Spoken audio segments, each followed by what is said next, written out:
histoire épouvantable dans le Maine-et-Loire. Une fillette de 6 ans enlevée par un inconnu. Je suis très rapidement dans l'idée qu'on est dans une urgence absolue.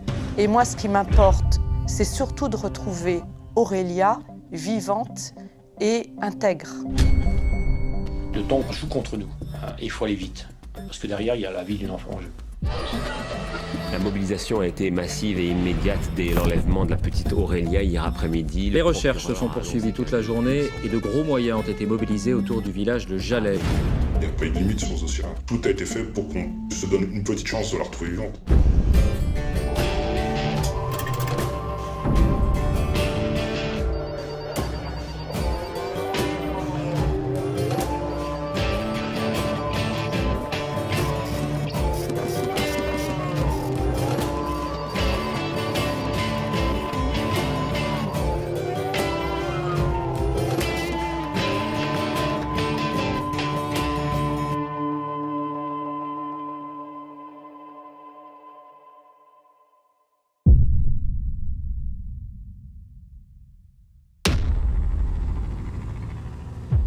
Les recherches 8 heures du matin. toute la journée et de gros Ce moyens lundi ont été 21 novembre mobilisés 2005, télévision et radio ouvrent sur une seule information, Aurélia.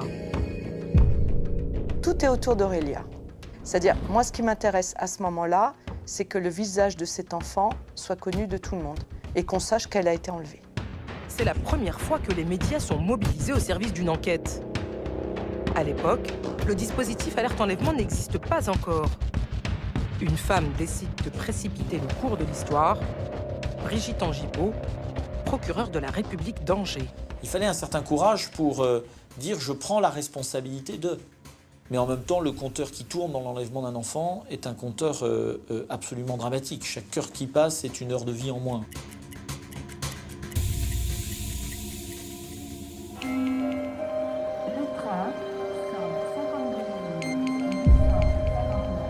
L'enlèvement d'Aurélia va devenir une affaire exceptionnelle et conduire au bouleversement de toutes les méthodes d'enquête et de recherche.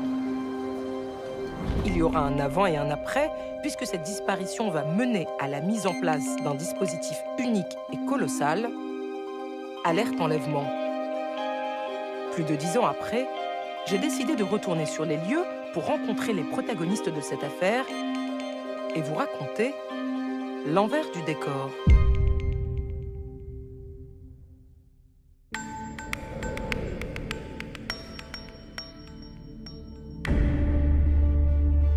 Tout commence à Jalais, un village de 3300 habitants dans le Maine-et-Loire.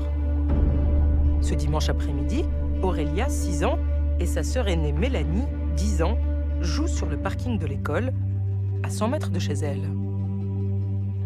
À un moment donné, il y a une voiture qui a approché, un monsieur est descendu, il s'est dirigé vers elle. Tout de suite, il a essayé de saisir et l'une et l'autre. L'aîné réussit à se dégager, la petite ne réussit pas. Mélanie court chez elle, Aurélia a moins de chance. Affolée, Mélanie prévient sa mère qui alerte les gendarmes. Le major touché s'occupe aujourd'hui d'affaires sensibles. C'est donc anonymement qu'il me raconte comment tout a commencé. Ce week-end-là, moi je suis de permanence à la section recherche avec un camarade et on est prévenu, je veux dire aux alentours de 16h, 4h, par le centre opérationnel de la gendarmerie qu'ils viennent de recevoir un appel signalant la disparition et l'enlèvement d'une jeune fille de 6 ans sur la commune de Jalais, donc sur le département du Maine-et-Loire. Très vite, toutes les unités de permanence du Maine-et-Loire sont déployées sur le terrain. Sur place, on a une trentaine d'enquêteurs qui sont à pied d'œuvre, avec des spécialistes, notamment les techniciens en investigation criminelle, qui vont venir pour prendre en compte le parking. Avertie, Brigitte Angibault, procureure de la République d'Angers, se rend sur place. Pendant ce temps, les enquêteurs interrogent un à un les voisins. Les gendarmes qui font cette enquête de voisinage obtiennent un témoignage particulièrement important d'une automobiliste qui descend vers 15h50, au moment des faits, qui descend la rue du Pompio, de Jalais, et qui se fait littéralement couper la route par un automobiliste qui circule à bord d'un véhicule de couleur grise, qui est seul à l'avant, qui conduit, et derrière, elle remarque une fillette avec une chevelure brune, qu'elle identifie comme étant Aurélia, sur photo présentée. L'automobiliste est formel. L'homme roulait à bord d'une voiture grise, une Peugeot 309. C'est donc cette voiture et cet homme qu'il faut retrouver au plus vite. Le procureur Angibault veut tenter le tout pour le tout, déclencher une alerte maximale. Mais pareille décision ne peut se prendre sans l'aval des plus hautes autorités. Comment est venue l'idée du dispositif alerte enlèvement ? En 2004, Nicole Gage, qui était secrétaire d'État aux droits des victimes, décide de faire un déplacement au Québec pour voir le dispositif Amber Alert qui existe au Québec et inspiré des États-Unis. Et elle emmène avec elle dans sa délégation le président de la commission des lois, qui était Pascal Clément. Et Pascal Clément devient garde des Sceaux, et lorsqu'il est informé qu'il y a l'enlèvement d'une petite fille, Aurélia, et qu'en fait on a tous les éléments qui permettraient de déclencher le plan alerte enlèvement, il demande à son directeur de cabinet où en est l'instauration en France du plan alerte enlèvement, et le directeur de cabinet, Laurent Lemel, lui dit un peu gêné qu'en fait il n'y a pas eu de suite donnée au chantier initié par Nicole Gage. L'alerte enlèvement n'existe donc pas encore en tant que dispositif au moment du rapt d'Aurélia. Le procureur de la République et les gendarmes doivent donc composer sans. Tous les magistrats ont en culture générale des notions d'information à cette époque-là sur Amber Alert. Je pense à trouver une solution, une méthode qui me permette de récupérer rapidement l'enfant. La meilleure méthode, c'est le recours aux médias. Et derrière les médias, le recours aux Français. En fait, on va dévoiler l'orientation de nos investigations, de manière à effectivement mettre la pression sur le ravisseur, en lui faisant comprendre que finalement, on sait quel véhicule il utilise, on a une description assez précise de lui, et qu'avec ces éléments, à un moment ou à un autre, on va lui tomber dessus. On le place en situation d'insécurité, il va paniquer, il y a de fortes chances, il va avoir peur, forcément. Donc il y a plusieurs options s'offrent à lui. Soit il libère l'enfant, c'est ce qu'on souhaite tous, évidemment à ce moment-là, soit il la fait disparaître, c'est ce qu'on redoute. Une décision extrêmement grave à assumer. Brigitte Angibault décide de soumettre sa stratégie à la famille d'Aurélia avant de pouvoir décider en son âme et conscience. Je commence à dire aux parents ce que j'envisage de faire, sachant que c'est une responsabilité lourde et que je souhaite avoir une discussion éclairée avec les parents. Je décide à ce moment-là de faire venir un psychologue d'Angers. Et je lui demande de s'entretenir avec les parents en mon absence pour être certaine qu'ils aient bien compris tous les tenants, tous les aboutissants. C'est des parents très dignes, très très dignes. On a beaucoup échangé avec eux et on les tenait informés, sans écarter cette hypothèse qu'ils pouvaient avoir eux-mêmes engendré cet événement, pour des raisons qui peut-être nous échappaient. C'est pourquoi il y avait dès le départ un enquêteur qui avait été positionné auprès d'eux et qui est resté avec eux tout le temps. Après avoir lourdement pesé le pour et le contre, les parents d'Aurélia acceptent. À partir de là, tout s'accélère.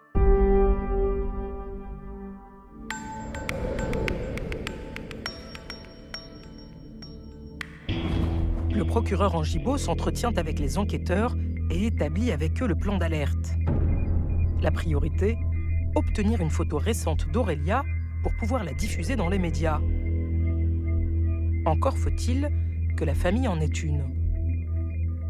La chance nous sourit, à savoir qu'il y a une fête quelques jours auparavant chez eux, que les photos ne sont pas développées d'ailleurs, mais l'avantage c'est qu'Aurélia est sur cette photo et elle a la tenue dans laquelle elle a été enlevée. Donc on est un dimanche, je fais réquisitionner par les gendarmes un photographe et on arrive à développer le film qui est dans l'appareil photo. « 22 heures. Plus de 6 heures se sont écoulées depuis l'enlèvement d'Aurélia. Presse écrite, télévision, radio sont convoqués en urgence. Une première. Très vite, une trentaine de journalistes fait le pied de grue devant la mairie. Il fallait que la procureure fasse une conférence de presse, qu'elle diffuse massivement aux médias les informations, qu'elle les tienne informés. Moi-même, qui était en contact avec de nombreux journalistes, j'ai relayé ces messages-là, avec l'autorisation évidemment du procureur de la République. J'ai des dizaines de journalistes qui attendent et qui sont là. Donc en fait, je demande aux journalistes de désigner 2 représentants. Un de la presse audiovisuelle, un de la presse écrite. En leur disant que seuls ces 2 représentants auront accès, en fait, aux parents. Aucune discussion, il n'y a même pas de mécontentement. Je pense que les journalistes, à ce moment-là, comprennent qu'ils sont sur quelque chose de très important, de très fort, même s'ils ne connaissent ni les tenants ni les aboutissants. La rédaction d'Ouest France a accepté, ce qui est quand même assez compliqué pour eux, de retarder le bouclage, et on a senti une très forte mobilisation. Ce qui était frappant, c'est que dès ce premier plan zéro, en fait, on s'est rendu compte que les médias jouaient le jeu et l'opinion publique jouait le jeu. La photo d'Aurélia est remise aux 2 journalistes qui deviennent les porte-parole auprès de leurs confrères. Du jamais vu en France. Quelques minutes plus tard, tous les médias sont prêts. L'appel à témoins qui va changer le cours de l'histoire est déclenché. Elle a été enlevée à 2 pas de chez elle. Une fillette de 6 ans est portée disparue dans le Maine-et-Loire. C'est sa sœur aînée qui a donné l'alerte. Enlevée par un inconnu alors qu'elle jouait près de chez elle. Elle a été enlevée à 2 pas de chez elle. Une fillette de 6 ans est portée disparue dans le Maine-et-Loire. C'est sa sœur aînée. C'est qu'un véhicule semblable à celui qui Sur place, dans le aperçu sur les lieux. Je suis certaine à ce moment-là que l'information commence à diffuser dans la nuit et que le lendemain matin, tous les Français sont informés. La France se réveille effectivement avec le visage d'Aurélia. Aurélia est âgée de 6 ans. Au moment de sa disparition, elle portait un sweatshirt rose. Hier après-midi, vers 15h45, elle jouait devant son école quand elle a été enlevée par un individu sous les yeux de sa grande sœur de 9 ans, qui, elle, a pu échapper à l'agresseur. En attendant les remontées d'éventuels témoignages, les recherches s'intensifient sur le terrain. Audition, vérification, fouille, ratissage. Plus que jamais, les enquêteurs mettent le paquet. Là, le jour est revenu, une nuit s'est écoulée. Malheureusement, nous n'avons pas retrouvé l'enfant. Et des recherches opérationnelles sont organisées sur un quadrilatère de 20 km de côté. 3 escadrons de gendarmerie renforcent les recherches. Pendant ce temps, le procureur de la République garde le contrôle total de l'information et suit les annonces des médias de très près.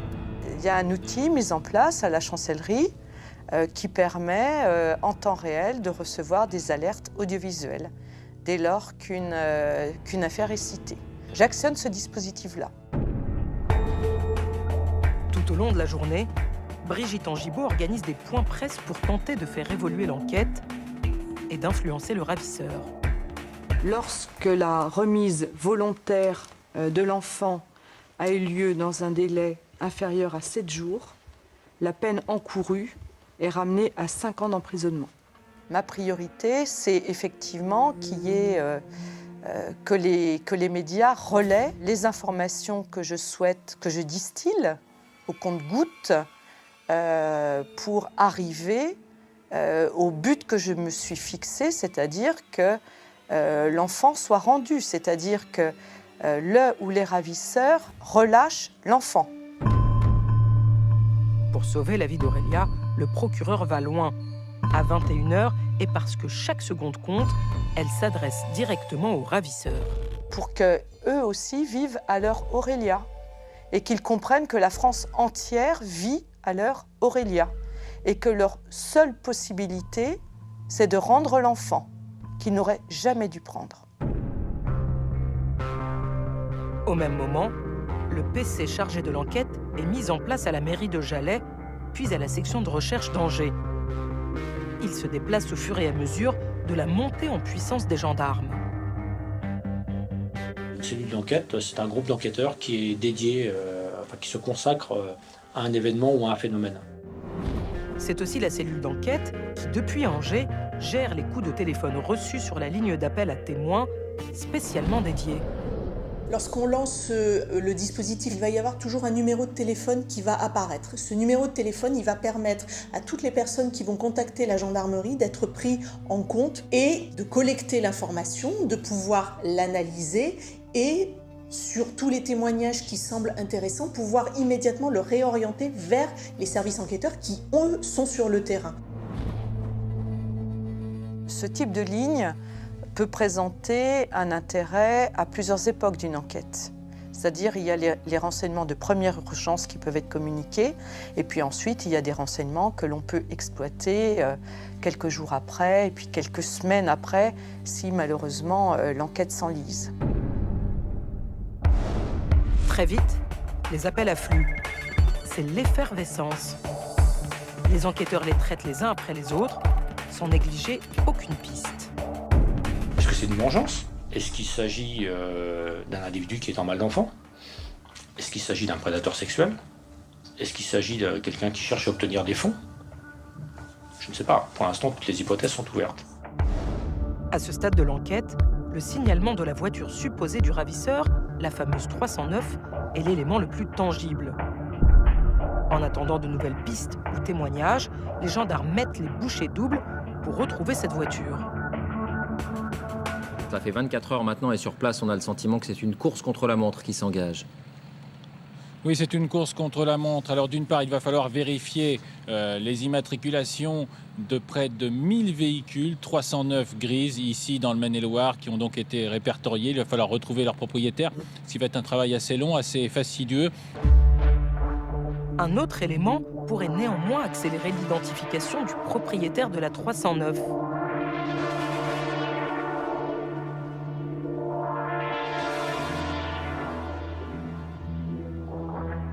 Un témoin donne un autre détail.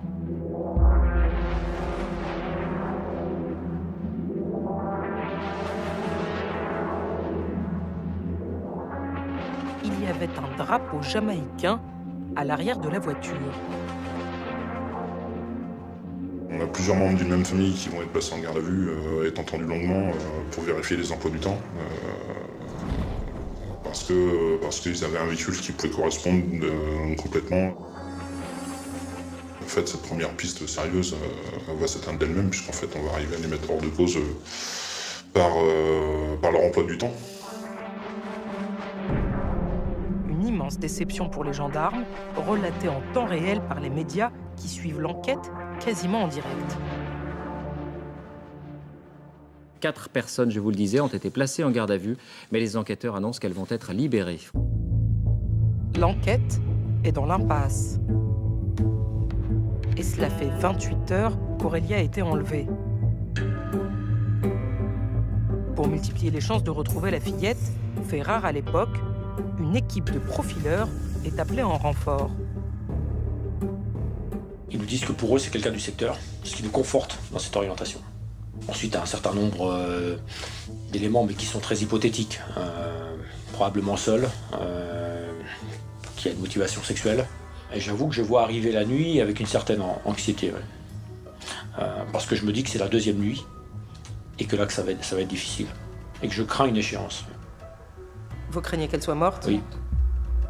On n'est pas pessimiste de nature, mais malheureusement, notre expérience professionnelle ne nous habitue pas à voir de belles choses. On a une vague idée du but de l'enlèvement de cette petite, et c'est extrêmement rare qu'une jeune fille enlevée, ayant subi certaines choses, soit libérée. Et on avait quand même peu d'espoir d'avoir une issue favorable. C'est pour ça qu'en fait, sur l'engagement des moyens, sur l'engagement des personnels, il n'y a pas eu de limite sur ce dossier-là. 300 gendarmes et 2 hélicoptères poursuivent les recherches, des moyens exceptionnels. Les gendarmes ne lâchent rien. C'est une ambiance concentrée. Voilà, chacun est concentré à sa tâche et chacun sait que dans sa fonction, dans son rôle, à sa place, il tient un petit bout de la vie de cet enfant-là. Peu avant 20h, Brigitte Angibault franchit une étape supplémentaire. Elle diffuse le portrait robot du suspect, dressé grâce au témoignage du témoin qui a croisé la fameuse 309. On a la chance d'avoir un témoin qui nous dit que ce portrait est fiable. Je pense que l'on ne peut pas se priver de la possibilité de le diffuser. Je ne souhaitais pas, tant qu'on n'en avait pas besoin, faire une chasse à l'homme. Parce qu'un portrait robot, ça peut ressembler à des centaines de milliers d'individus. Voilà.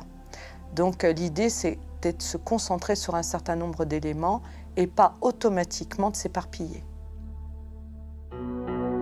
Le signalement de la voiture, le portrait robot, le relais massif par les médias. Le ravisseur doit maintenant être aux abois. Pour ne rien vous cacher, je redoute l'arrivée d'un appel téléphonique qui pourrait m'annoncer la découverte du corps de la victime. Évidemment, ça c'est angoissant.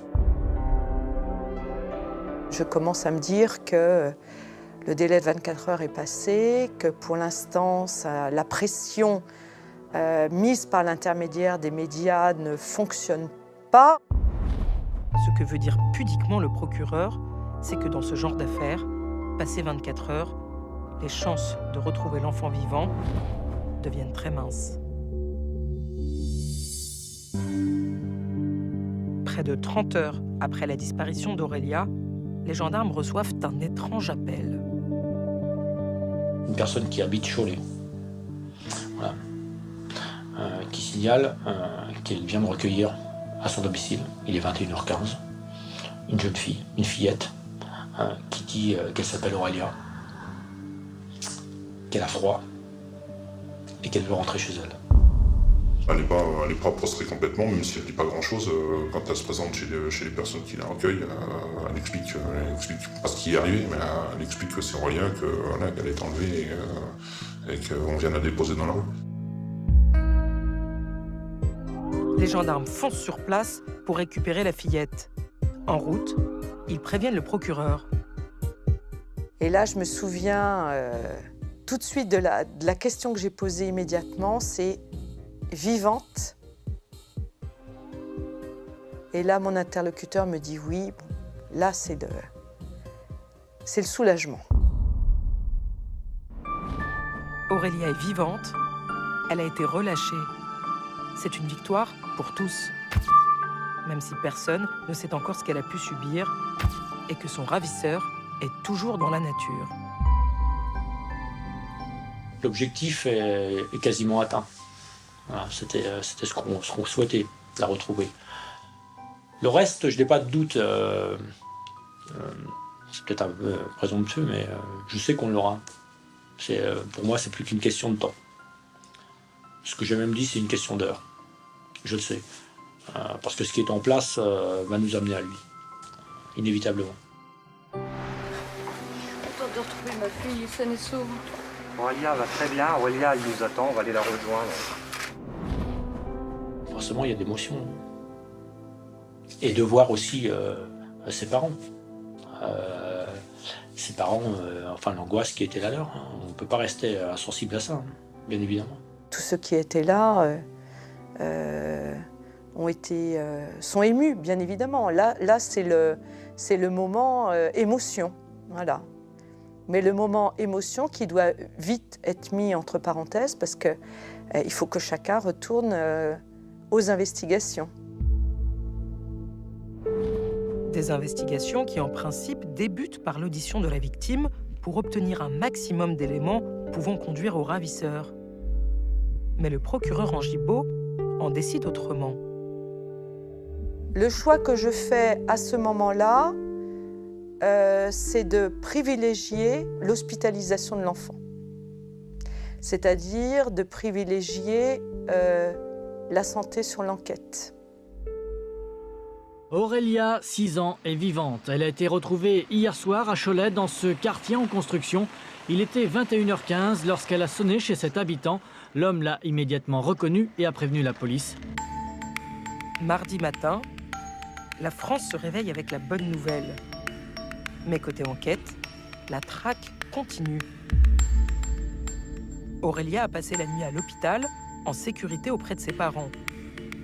Les médecins l'ont examinée. Il est temps maintenant de l'auditionner.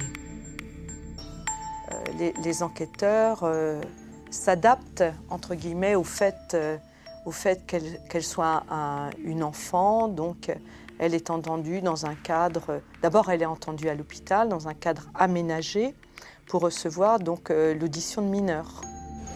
Un canapé, des jouets, des peluches. Tout est fait pour mettre en confiance Aurélia. Pendant 2 heures, la fillette livre aux enquêteurs les conditions de sa séquestration. Les gendarmes tombent des nues. On va apprendre que dès le dimanche soir, elle est à table en fait avec un couple et 2 petites filles. Alors ça, c'est quelque chose qui était complètement imprévisible pour nous et qui était déroutant parce qu'en fait, c'est pas du tout l'image qu'on se faisait de l'enlèvement au départ. Aurélia précise que le monsieur l'a enlevée, effectivement, qu'il l'a mise dans un sac à l'arrière de son véhicule, dans un endroit. Ensuite, qu'il l'a ramenée à son domicile, où elle a vu sa femme et 2 filles, avec qui elle a discuté, dont une est en classe de CM1, qu'elle est restée avec eux, qu'elle a dormi avec eux, où elle a été agressée, qu'ils lui ont donné à manger le lendemain, dont un menu McDo, et qu'ils lui ont offert une poupée Barbie. Qu'est-ce que c'est que ce truc? Je m'attendais effectivement à être confronté à un prédateur sexuel, ça clairement, oui, mais pas en famille, pas en couple. Du haut de ses 6 ans, Aurélia sait qu'elle a été la petite fille la plus recherchée de France, celle pour laquelle une alerte nationale a été déclenchée. Elle relate qu'à un moment donné, elle se voit elle-même, Aurélia, à la télé. Et elle relate les moments de discussion, de panique, de peur de celui qui l'a enlevée et de sa femme. Donc tout ça, elle vit en fait aussi, Aurélia, en direct, les effets de ce qui a été appelé après la première alerte enlèvement. Aurélia parle avec précision de ce qu'elle a vécu au sein de la famille. Ses repas, ses discussions avec les filles, la télévision, la poupée. Mais elle a du mal à évoquer le viol qu'elle a subi. Ce qu'elle sait, c'est que c'est grave, dès le début. C'est grave parce qu'on la prive de son papa et de sa maman, c'est grave parce qu'on la met dans une voiture, c'est grave parce qu'on la met dans un sac, c'est grave parce qu'elle est dans une maison où elle ne connaît personne, c'est grave parce qu'on lui fait mal. Pendant ce temps, les témoignages continuent d'affluer à la cellule de crise. 19h20. Parmi les dizaines d'appels, celui d'une femme, une certaine Alfreda Deneux. Elle vit à Villedieu-la-Blouère, non loin de Cholet. Elle est mariée à un homme, Dominique Guillouche. Il a 36 ans et le ravisseur, dit-elle, c'est lui. Alfreda Deneux appelle sous la menace de son frère. Chauffeur routier dans le nord de la France, il était dans son camion quand il a entendu l'alerte nationale et la description précise de la 309 du ravisseur.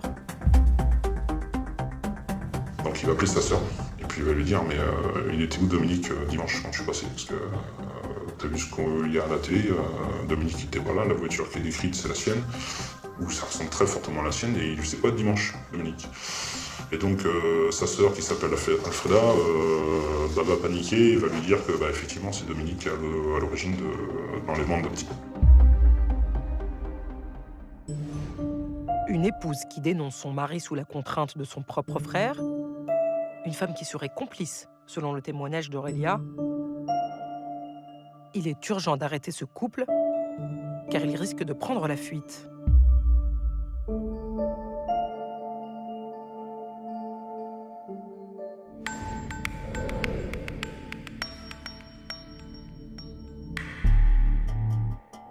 les gendarmes foncent chez le couple Deneux-Guillouche.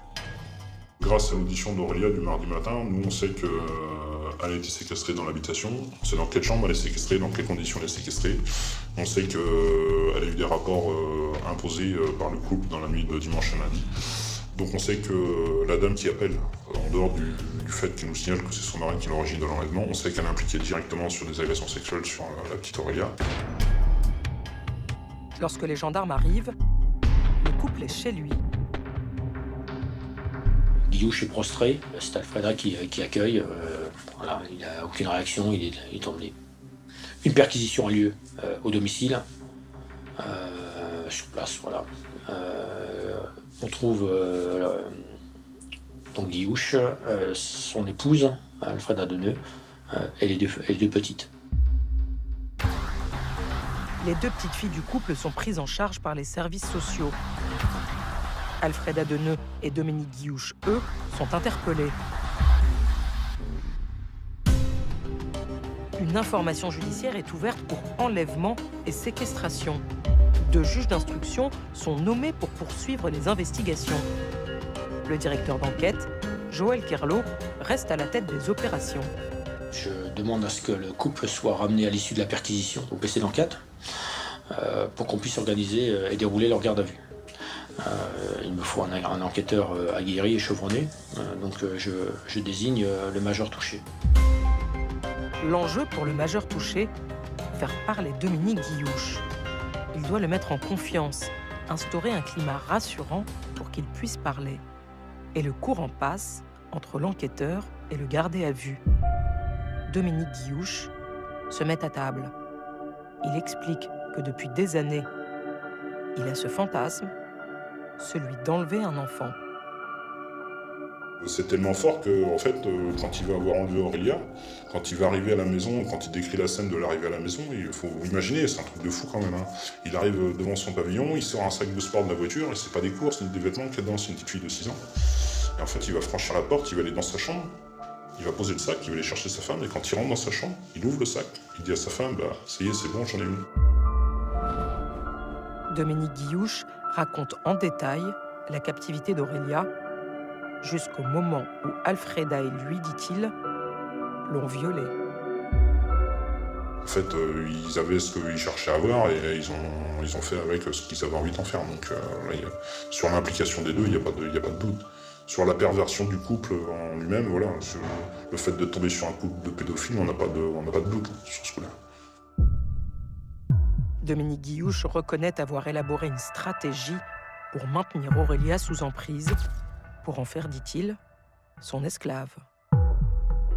Il y a une partie qui va être de mise en confiance, la mettre à table, essayer d'alimenter, de lui faire prendre connaissance des 2 petites filles qui sont déjà là, de nouer un lien, avec derrière ça, la finalité de l'enlèvement qui n'est pas d'en faire une 3e fille de la maison, d'en faire un objet sexuel du couple.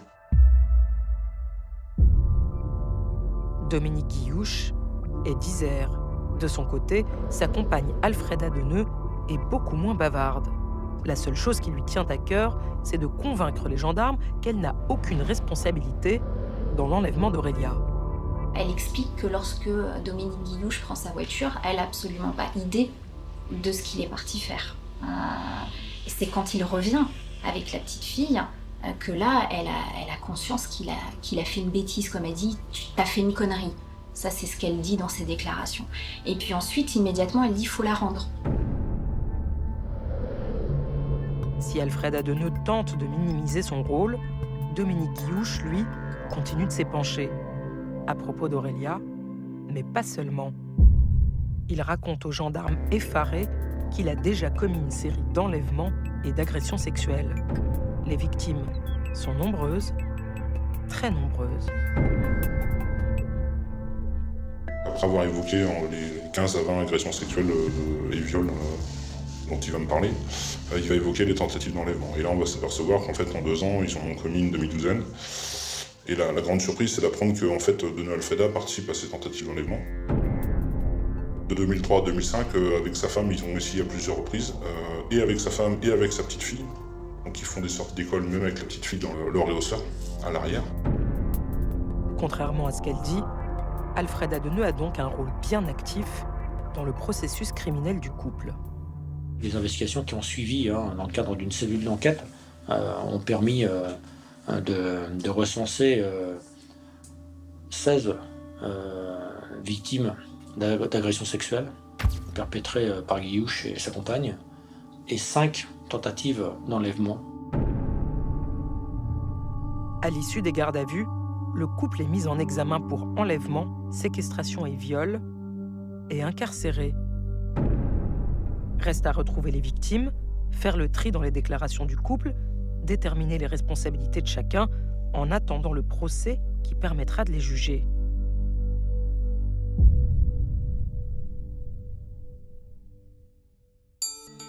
L'instruction s'avère tentaculaire. Les vérifications prennent du temps. Et puis Dominique Guillouche accumule les problèmes de santé qui reportent l'audience. Pour Aurélia, les mois passent dans la crainte de se retrouver à nouveau face à son ravisseur. Et puis comment faire témoigner une enfant devant une cour d'assises?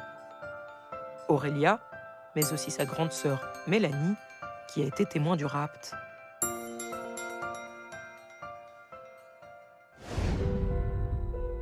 J'ai eu une vraie préparation avec et Aurélia et Mélanie consistait à dire attention, où voulez-vous que je sois? Voilà. À quel moment, quels signes on met en place ensemble pour que je sois à côté ou que je m'éloigne, que je sois un rempart ou pas. Le rempart, c'était faire en sorte qu'il y ait une sorte de vitre complémentaire entre l'auteur des faits et elle. Aurélia est soutenue par l'avocat de la famille, par un psychologue et de façon inattendue et beaucoup plus rare, par le procureur de la République en personne. Je l'ai revue à une ou deux reprises après parce que elle souhaitait voir aussi où se passerait le procès. Se familiariser un petit peu avec les lieux, parce que c'est une épreuve quand même pour une enfant que de devoir comparaître devant une cour d'assises. Elle appréhende, donc elle tient absolument à ce que je sois là le jour de l'ouverture du procès. Donc je lui en fais la promesse, voilà, promesse que je tiens, parce que le jour de l'ouverture du procès, je suis là.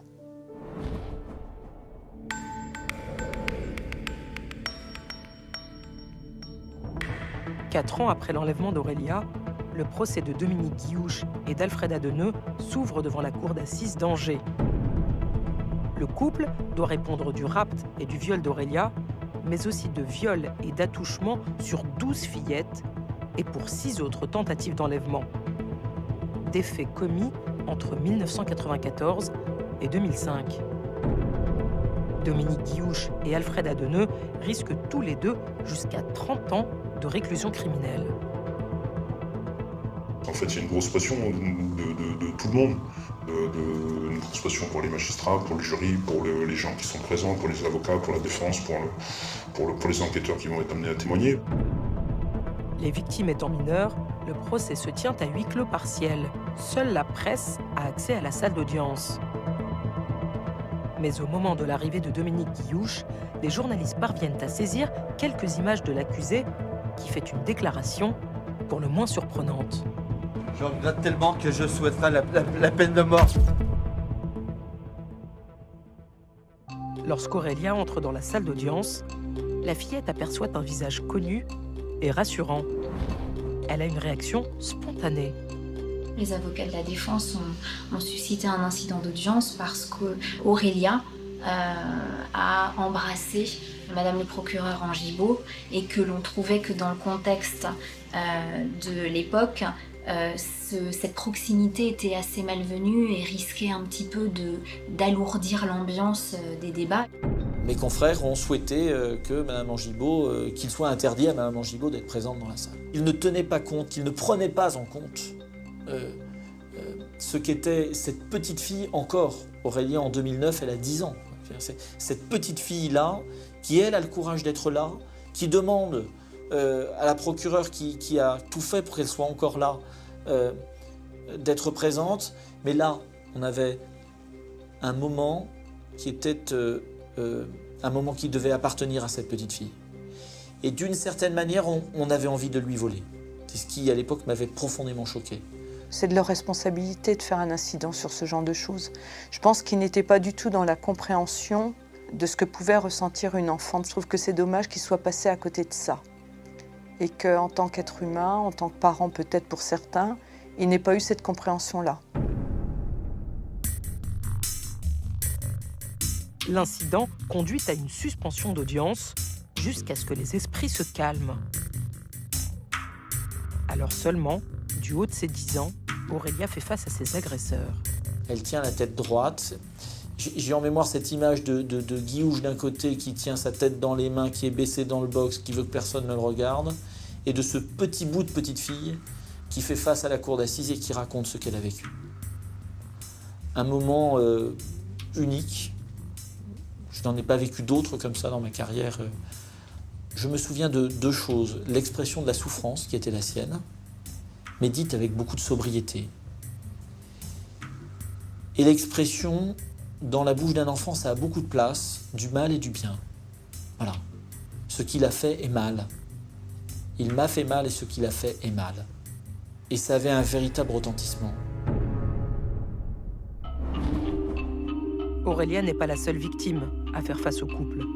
Au total, Alfreda Deneux et Dominique Guiouche sont confrontés à 18 enfants. 9 petites filles de familles proches pour des violences sexuelles entre 1996 et 2005. 4 autres violées alors que le couple hébergeait les fillettes pour rendre service à leurs parents. En fait, on s'aperçoit de 2 personnes comme ça qui payent pas de mine dans le box tous les deux. Quand on voit la détresse que ça génère sur autant de familles, il y a un écart qui est monstrueux. Ça pourrait être l'image de vrais prédateurs. Et en fait, c'est un couple où on se demande ce qui s'est passé, quoi. Pour comprendre la dérive criminelle de Dominique et Alfreda, la Cour se penche sur leur parcours, leur enfance. L'avocate de Dominique Guiouche fait venir la mère de l'accusé à la barre, peut-être pour attendrir les jurés. Une mère qui a fait preuve d'une violence sans nom vis-à-vis de son petit garçon. Elle barbouillait d'excréments, elle lui faisait avaler elle le dressait, mais comme un chien en fait, comme un chien, pire qu'un chien. Et elle est arrivée à l'audience où elle a vraiment déversé tout son fiel, quoi. Et je crois que ça a été un moment d'une violence extrême, pour lui et pour toutes les personnes qui étaient présentes à l'audience. Comment une mère peut, haïr à ce point son fils.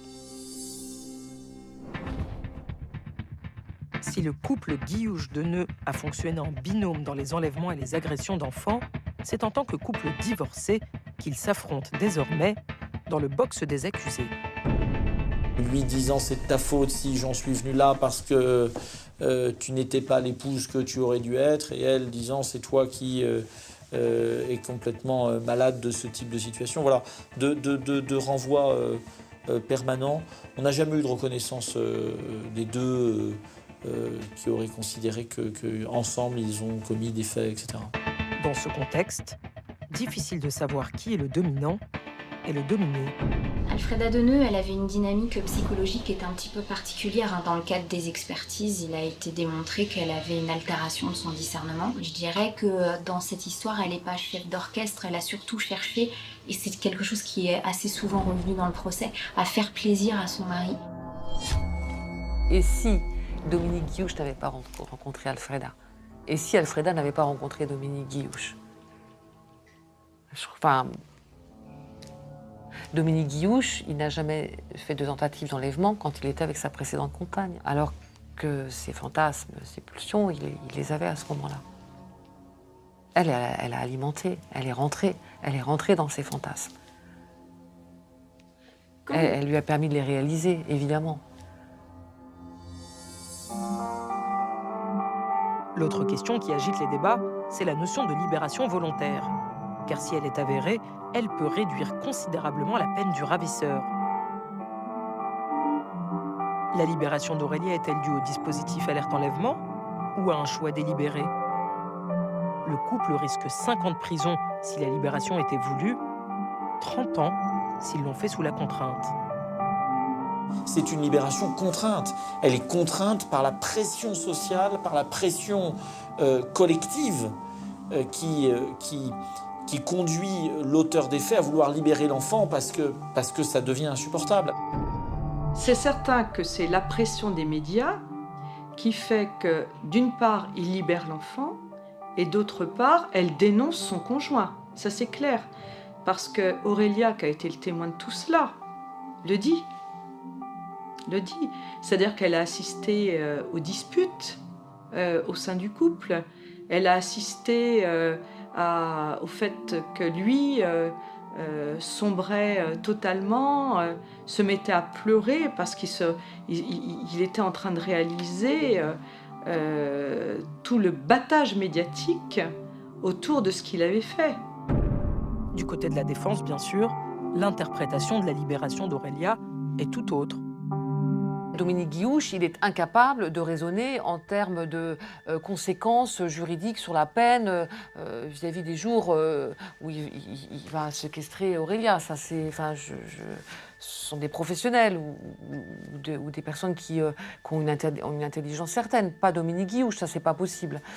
La chose sur laquelle je peux rejoindre mon confrère ou Madame Angibault, c'est qu'effectivement, ça a peut-être accéléré. Voilà, ça a accéléré, mais ça les a aussi fait paniquer. Voilà, je pense. Le procès touche à sa fin. Après 5 semaines de débat et un délibéré fleuve de 3 jours, le verdict tombe.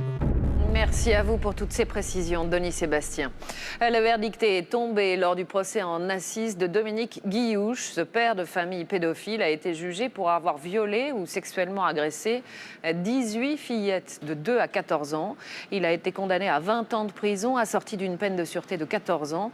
Son ex-épouse, qui était sa complice, elle, a écopé d'une peine de... 20 ans pour lui, 12 ans pour elle. Les jurés ont tranché. Justice est passée. Reste pour les victimes à emprunter un chemin douloureux, celui de la reconstruction. Le moment était venu, et pour Aurélia, et pour Mélanie, et pour leurs parents, d'ouvrir de nouvelles portes, de fermer définitivement la porte de la justice et d'ouvrir une nouvelle porte sur celle de la vie. Ici se tourne la page d'un procès particulièrement éprouvant pour les victimes, mais pas seulement. Une épreuve aussi pour les avocats. Elle vous a marqué, cette affaire? Oui. Pourquoi? Parce que professionnellement, c'était assez lourd. Je suis désolée là, parce que c'est compliqué. C'était un moment très fort.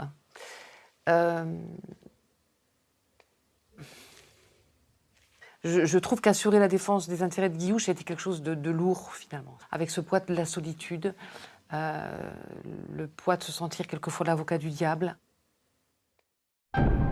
Qu'est devenue Aurélia après ce douloureux procès? Comment a-t-elle traversé l'ouragan médiatique suscité par cette alerte nationale? Comment a-t-elle pu quitter son habit de victime pour revêtir celui de petite fille? J'ai téléphoné aux rédactions en leur demandant de laisser Aurélia tranquille le jour de sa rentrée des classes. Voilà, ce que je souhaitais à ce moment-là, c'est que la petite puisse repartir le plus sereinement possible à l'école. J'ai été très agréablement surprise parce que tout le monde l'a respectée. Aurélia a pu retourner tranquillement à l'école sans qu'il y ait aucun journaliste ce jour-là.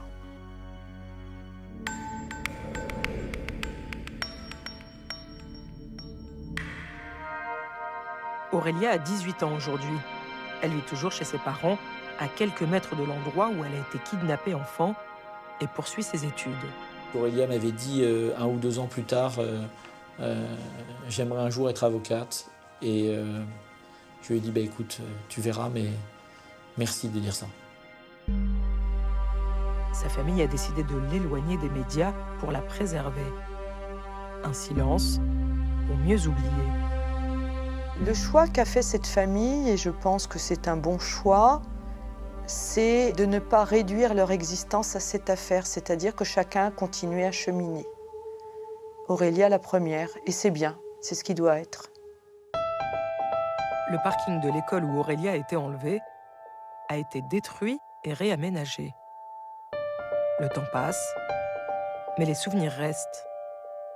Joël Kerlot garde précieusement le cadeau que la fillette lui a offert. C'est un dessin qui représente un enfant, il y a un mot dessus. Voilà, qui nous dit qu'elle n'oubliera jamais ce qu'on a fait pour elle.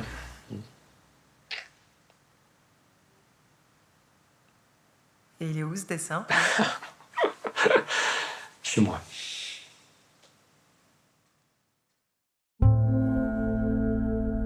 Le dispositif alerte enlèvement ne porte pas le prénom d'Aurélia. C'est pourtant elle qui, dans la mémoire des magistrats, continue de l'incarner. L'image de l'affaire Aurélia, c'est la petite Aurélia en photo avec sa tenue rose. Une enfant respirant la joie de vivre. Et c'est quand même cette image-là qui restera. Voilà. C'est-à-dire l'apparence d'une enfant heureuse, pleine de joie de vivre, qu'elle aurait dû rester, et une enfant qui, en vrai, était en train de supporter ce qu'aucun enfant au monde ne devrait avoir à supporter.